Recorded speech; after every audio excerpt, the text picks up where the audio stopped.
My name is Linda Hartley, and the moment I bent down to pick up my fallen purse in a dim parking garage was the moment my life turned sharply away from everything I thought I understood. I saw it tucked behind the front wheel of my sedan, small and dark and magnetic, a device that did not belong to a 62-year-old widow on her way to a simple business trip. A tracker. Attached to my car, placed there the day after my future son-in-law, Mark Ellison, insisted on taking the vehicle in for maintenance to keep me safe. At first I thought it had to be a mistake, something left behind by a mechanic or part of a routine inspection. But as I crouched there in the cold stillness of that garage, watching a soft glow of afternoon light hit the metal frame of my car, an uneasiness settled deep into my chest. There was no version of reality where this device was innocent. I slid it out carefully, turned it over once in my palm, and felt the weight of a truth I could not yet name. Someone wanted to know everywhere I went. Someone had thought I would never notice. But they were wrong. Instead of ripping the tracker off and demanding answers, something steadier and sharper rose within me. A quiet voice that said to wait, watch, and outthink whoever had decided to follow me. So I stood up, placed my purse over my shoulder, and made a choice that would change everything. This was not going to be the story of a helpless woman. This was going to be the story of how I learned exactly who had underestimated me. Before any of this happened, most people would have described me as ordinary. My name is Linda Hartley, 62 years old, a widow who spent more than 3 decades teaching American history at a public high school in Seattle. I graded papers at the kitchen table, packed lunches, and reminded teenagers that deadlines were not suggestions. It was a steady life, a quiet life, and I was proud of it. But what almost no one knew was that behind that calm exterior I carried a mind shaped by years of discipline and numbers. My late husband, Thomas, used to joke that while he built our world one brick at a time, I kept it standing by understanding every dollar that moved through our hands. He loved big ideas. I loved balance sheets. Together we made a team that worked. When Thomas passed away 2 years ago, the silence in the house was so heavy it felt like another piece of furniture. I found myself drifting through days, doing the things I had always done, yet never feeling fully awake. Grief shifts the way you see everything. It makes you grateful for any sign of care, any voice that seems steady when your own feels unmoored. Maybe that was why I allowed people to assume I was softer than I really was. A woman who lost her husband and might need help managing the things he used to take care of. A woman who might not question a kind gesture or a gentle suggestion. They saw vulnerability. What they did not see was the resilience that had been quietly built over 60 years of living, learning, saving, and surviving. That unseen strength was the very thing that would keep me standing when everything else began to fall apart. Mark Ellison entered our lives the way a well-rehearsed actor steps onto a stage. Smooth, confident, and aware of every angle that made him look dependable. He was 36, tall, clean-cut, and worked in financial planning, a field that sounded impressive enough to calm any doubts a mother might have. My daughter, Brooke, met him at a charity event in downtown Seattle, and from the moment she brought him home, it was clear she had fallen quickly and deeply. Brooke had always been the kind of young woman who led with her heart. After losing her father, she searched hard for stability and warmth, something that felt safe enough to lean on. Mark gave her that illusion. He pulled out chairs, carried groceries, asked thoughtful questions, and showed up with fresh flowers for no reason at all. He was the sort of man who made people feel seen, and that is a powerful skill when used with sincerity or deception. I wanted to be happy for her. For a while I was. Our Sunday dinners felt fuller, lighter. Mark listened when I spoke about Thomas, and he never tried to rush my grief. He even offered to help me sort through old paperwork, claiming he wanted to make things easier for me. At the time, it felt like kindness. Later, I would realize it was reconnaissance. There were signs, small ones, that I pushed aside. The way he casually steered conversations toward finances. The way he asked about my retirement accounts as if it were ordinary dinner talk. The way he seemed unusually interested in where I kept important documents. But hope can be a strong force. I wanted to believe Brooke had finally found a partner who valued her. I wanted to believe Mark was exactly who he appeared to be. I was wrong, terribly wrong. The tracker lay in my hand, like a question I did not yet know how to answer. It was small, smooth, and designed to blend into the shadows beneath a car. Someone had placed it there with intention, someone who expected me to go about my day without ever noticing. As I stood alone in the parking garage, the air cool and echoing around me, a strange calm settled over my thoughts. Years of teaching had trained me to observe patterns, to listen for what was not being said, and this device was speaking volumes. I remembered the moment Mark had offered to take my car to the shop. The gentle insistence, the reassuring smile, the way he had returned the keys with a checklist that seemed a little too detailed for a routine oil change. At the time, I had brushed it off as his way of being helpful.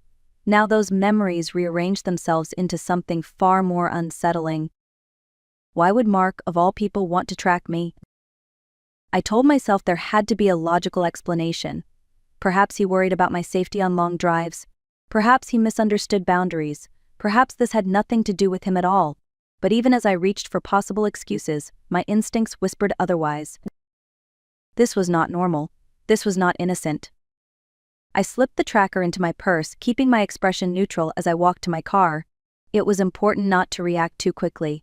A wrong move could reveal that I knew more than I was supposed to.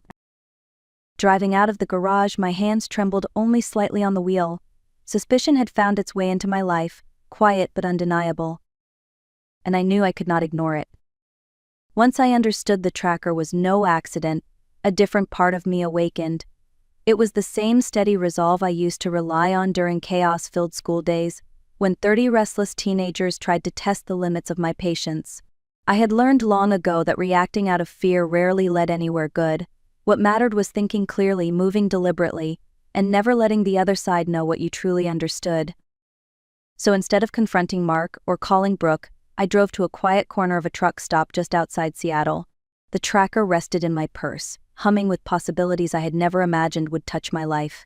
Semi-trucks lined the lot, idling as drivers stretched their legs and prepared for long hauls across state lines. I found one with Alberta plates heading north, the perfect escape route for whoever believed I could be monitored without question. I crouched down, attached the tracker to the underside of the trailer, and stepped back with a breath I had not realized I was holding. Let whoever planted it think I was on my way to Canada.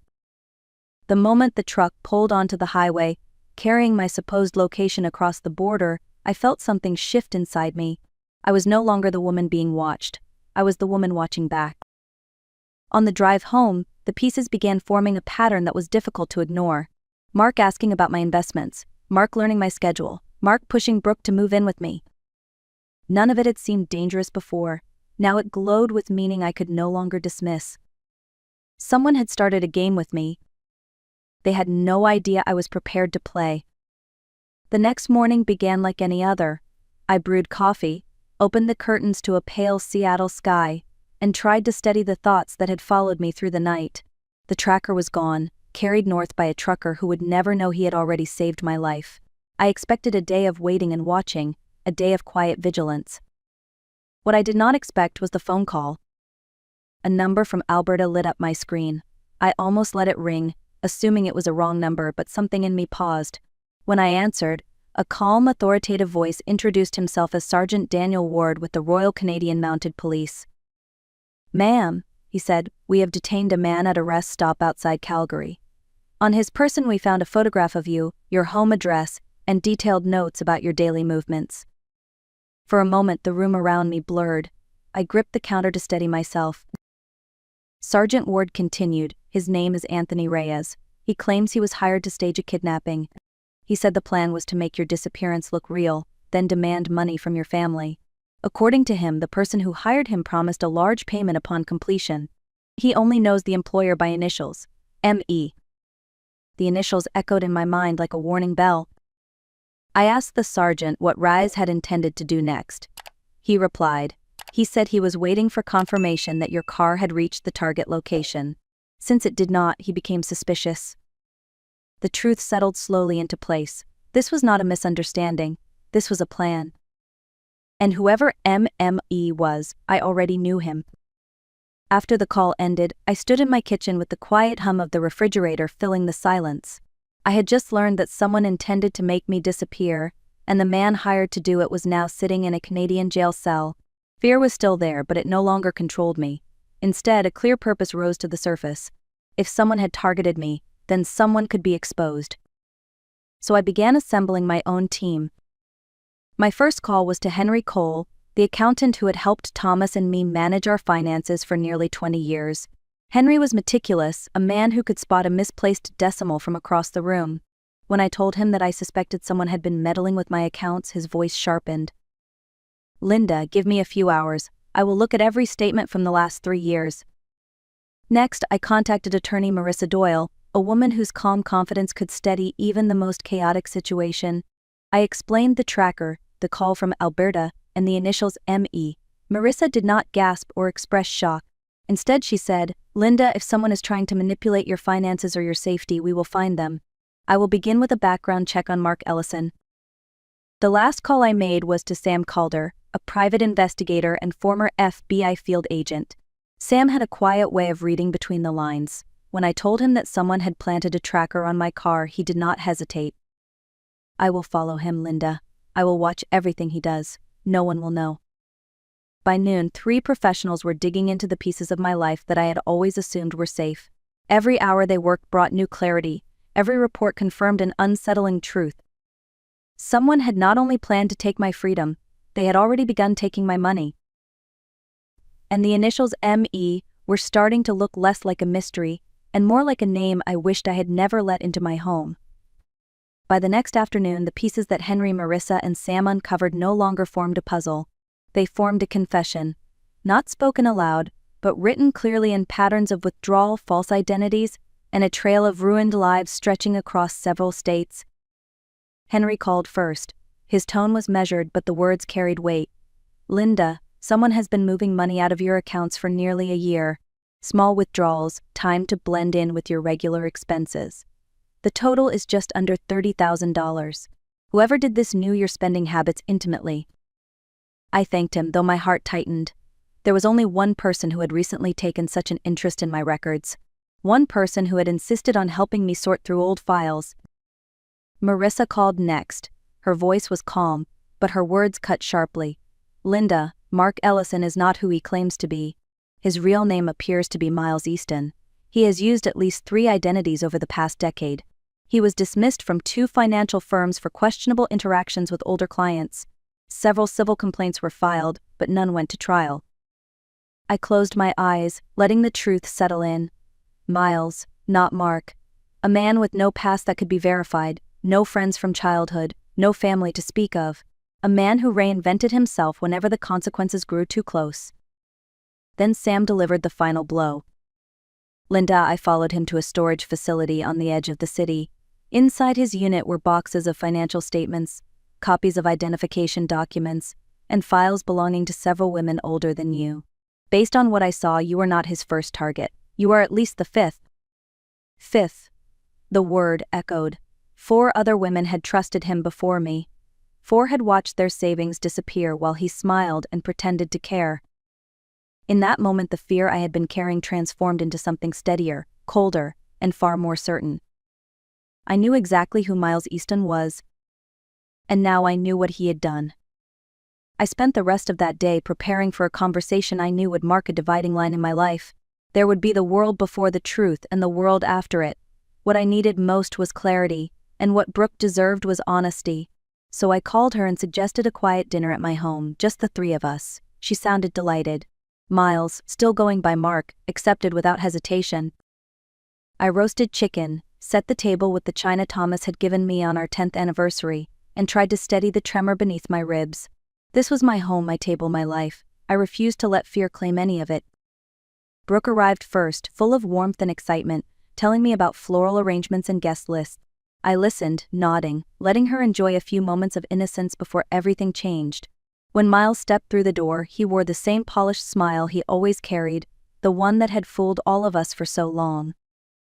Dinner began peacefully. We talked about work, wedding plans, and the weather turning colder. I waited until dessert plates were cleared and Brooke moved to the sink to rinse the dishes. Then I set my glass down and looked directly at the man who had mapped out my life with the intent to steal it. "Mark," I said quietly, "why did you put a tracker on my car?" His smile faltered, then returned with a gentler expression, as if he believed he could talk his way out of anything. "Linda, I think you may be mistaken." I stood, walked to the sideboard, and returned with the photographs I had taken of the device. I placed them in front of him. Then I set down the printed report from Sergeant Ward in Alberta. On top of that, I placed Henry's findings. Finally, I added the list of aliases Marissa uncovered. Brooke turned, confused. "Mom, what is all this?" I met her eyes. "Sweetheart, the man you know as Mark is not who he says he is." The room fell silent. For a moment no one moved. Then the veneer cracked. Miles Easton, the man who believed he could outsmart everyone, showed his fear. The weeks that followed felt unreal, as if my life had been tilted onto a new axis. After Miles fled my dining room and was tackled by officers waiting outside, everything moved quickly. Statements were taken. Evidence was catalogued. Brooke stayed with me for several nights, drifting between anger, shame, and disbelief. And soon enough, the case went to trial. On a cold January morning, I walked into the courthouse wearing a navy suit that made me feel steady, anchored. Brooke held my hand as if drawing strength from the simple act of standing beside me. At the defendant's table, Miles sat hunched, no longer polished or charming.